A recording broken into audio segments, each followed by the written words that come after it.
Ini aku dari istana negara sambil memandangi betapa indahnya dunia ini. Beda lah sama rakyatku. Rakyat jelata ini pasti lagi memikirkan hutang piutang, pinjol, kredit, koperasi, entah bisa makan besok atau enggak. Sedihnya hidup kalian ini.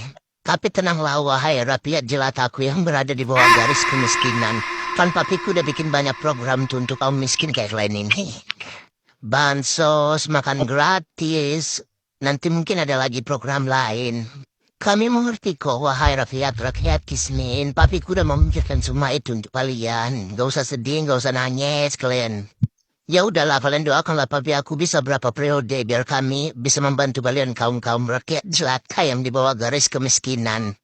Dan kami akan membasmi semua korupsi-korupsi yang ada di negara ini. Ketar-ketir kalian kan? Mampus kalian. Gak bisa tidur kalian kami buat.